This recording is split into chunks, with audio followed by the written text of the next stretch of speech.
Bonjour à tous et à toutes, j'espère que vous allez bien. Alors aujourd'hui dans cette vidéo, on va se focaliser sur quelque chose d'extrêmement concret, à savoir des points que l'on peut démontrer. Que c'est ça qui est le plus intéressant et c'est ça justement qui, moi personnellement, m'a fait apprécier l'astrologie, c'est-à-dire que j'ai fait un premier pas vers l'astrologie tout simplement parce que j'étais sceptique et ce que je vais vous montrer aujourd'hui, c'est en fait un des éléments qui m'a convaincu pour ce qui est de l'astrologie. Maintenant ça fait à peu près plus de 10 ans que j'étudie l'astrologie, au début par passion, maintenant par profession, c'est vraiment ça qui me plaît et on va s'attaquer tout de suite à la maison 7, hein, puisque la maison 7 c'est un secteur du ciel qui se trouve juste ici. On voit ici le numéro 7 qui s'affiche. Donc ça c'est un secteur du ciel qui appartient en fait au signe de la balance et donc ça va nous informer sur énormément de choses puisque l'astrologie, on peut avoir des informations sur notre vie amoureuse, sur notre vie économique, nos affaires, nos relations, notre personnalité, nos traumas, nos accidents, les solutions qu'on peut avoir, le chemin de vie que l'on va mener, etc. Il y a énormément de choses à dire en astrologie, donc je suis obligé de toute façon de être focus sur un seul élément, donc c'est exactement ce que je fais, sinon je vais y passer pendant 2 heures. Là, actuellement, on va vraiment se focaliser sur la maison 7. Moi, en fait, je vais tout simplement vous montrer ce que moi, j'ai découvert, qui m'a fait vraiment aimer l'astrologie. Alors, ici, sur ce thème astral, on n'a pas le thème astral de n'importe qui, bien sûr. On a le thème astral de Michelle Obama. Alors, pourquoi je prends ce thème astral-là? On va analyser du coup les maisons 7 de plusieurs thèmes astro. Et ce thème astral particulièrement, il est intéressant pour une raison qu'on va découvrir ensemble. La maison 7, c'est la maison des relations, c'est la maison des échanges, c'est la maison des connexions, c'est la maison aussi de l'équilibre. Pour ainsi le résumer, hein, basiquement, voilà. On va essayer de découvrir ensemble quelles sont les influences de la maison 7 de Michelle Obama et à quoi ça l'a connecté. Je vais me focaliser sur sa relation amoureuse avec son mari Barack Obama. En fait, la maison 7 aussi a le surnom parfois de maison de l'amour, puisque bien entendu, si cette maison 7, c'est vraiment quand même la maison qui va indiquer en fait les relations avec qui on s'entend bien, avec qui on peut échanger, avec qui nouer des liens, avec qui aussi la personne qui va nous donner de l'équilibre. Tout ce qui est en maison 7 en fait peut vraiment nous apporter énormément d'informations sur avec qui on devrait se mettre en couple, avec qui on devrait travailler,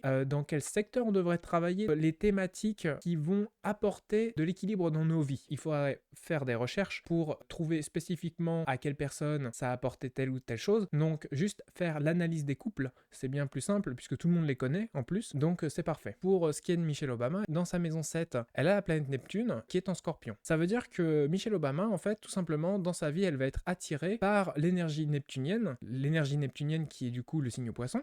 Donc elle va être attirée par l'énergie Poisson et elle va être aussi attirée par l'énergie du Scorpion. Et l'énergie du coup du Poisson et du Scorpion, ce sont vraiment des énergies qui vont l'attirer, qui vont créer de l'équilibre dans sa vie. Ce sont des énergies avec lesquelles elle a une facilité d'échanger et de connecter. Donc du coup, maintenant, on va aller regarder le thème de Barack Obama. Dans son thème, en fait, on peut découvrir que Barack Obama, il est justement Scorpion avec Neptune. C'est-à-dire que l'ascendant, en fait, de Barack Obama correspond exactement à la maison 7 de Michelle Obama. J'ai pris des bons exemples, bien entendu, puisque les couples qui ne fonctionnent pas, forcément, n'ont pas ces affinités-là. Chez Michelle Obama, donc, dans sa maison 7, effectivement, elle a Neptune en Scorpion, donc elle va être attirée par, effectivement, l'énergie neptunienne, Poisson et Scorpion, et du coup chez Barack Obama, c'est exactement ce dont on va retrouver exactement ça dans son ascendant qui est finalement sa vraie personnalité, hein.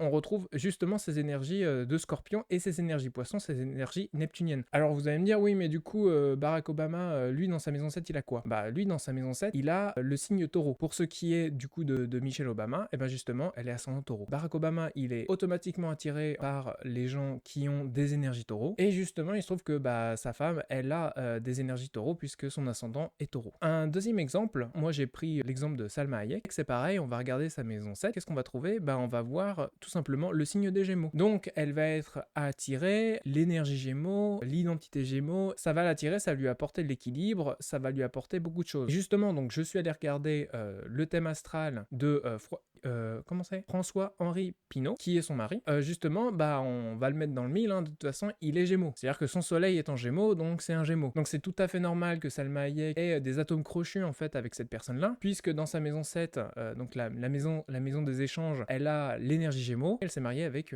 quelqu'un qui est Gémeaux justement. Pour ce qui est de François-Henri Pinault, pose la question, voilà, qu'est-ce qu'il a dans sa maison 7? Il a le signe du Poisson avec très important, il a la planète Jupiter. La planète Jupiter qui est la planète du Sagittaire. Donc ça veut dire que François-Henri Pinault, il va être attiré par l'énergie poisson et l'énergie sagittarienne au travers de son Jupiter en poisson là. Donc si on retourne maintenant sur le thème astral de Salma Hayek, et bien justement on va découvrir que l'ascendant de Salma Hayek, c'est justement Sagittaire. Donc c'est tout à fait normal qu'ils soient devenus mari et femme, parce que l'un attire l'autre, l'un recherche l'équilibre à travers de l'autre. Ils ont des énergies qui sont à la fois opposées, mais qui s'équilibrent entre elles. Troisième exemple, c'est Johnny Depp. On va regarder qu'est-ce qu'il a dans sa maison 7. Donc dans sa maison 7, Johnny Depp, il a l'énergie du poisson. Il est, alors on voit Chiron en poisson bien sûr. Voilà, Johnny Depp, naturellement, il va être attiré en fait par l'énergie poisson, par l'identité poisson. Ça va lui apporter de l'équilibre. Il va être confronté à cette énergie-là dans sa vie. Ça va lui apporter certaines choses. Et donc, avec qui Johnny Depp s'est marié? Il s'est marié avec Vanessa Paradis. Et Vanessa Paradis, c'est quoi son ascendant? Son ascendant, tout simplement, c'est l'ascendant poisson. C'est tout à fait normal.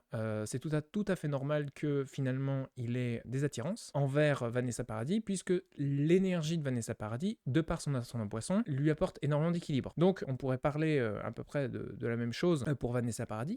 Qu'est-ce qu'elle a dans sa maison 7? Elle a une grande maison 7 en plus, qui englobe à la fois le signe de la Vierge et le signe de la Balance. Mais bon, sa maison 7, elle commence quand même en Vierge, donc elle va être attirée naturellement par justement l'énergie Vierge. Et donc si on retourne sur le thème astral de Johnny Depp, on va voir tout simplement que Johnny Depp, il est justement ascendant Vierge. C'est assez important de voir ces thématiques-là, ces thèmes-là, parce que ce sont des couples qui ont fonctionné pendant très longtemps et qui se sont apportés beaucoup d'équilibre. Ça, c'est clairement en fait une démonstration, une très très très bonne démonstration des identités qui sont décrites sur les thèmes astro de chacune des personnes qu'on vient de voir. Et chez n'importe qui, on peut trouver en fait les atomes crochus, qu'est-ce que l'on doit fuir, qu'est-ce qui est pour nous, quels sont nos acquis, etc. etc. Donc là, c'est pareil là pour tout ce qui est échange, tout ce qui a à voir avec le relationnel, avec la vie amoureuse. Là, du coup, dans la maison 7, on va vraiment avoir une sorte de description des énergies qui correspondent aux meilleurs partenaires qu'on pourrait avoir, parce que tout naturellement, c'est vers ça en fait que l'on va. Si la personne, elle a beaucoup de ces énergies-là sur son thème, si elle a son soleil avec le même signe avec lequel le signe que vous avez dans votre maison 7, ça va mieux coller que s'il n'y a pas ces énergies-là. D'ailleurs, justement, j'étais en train de regarder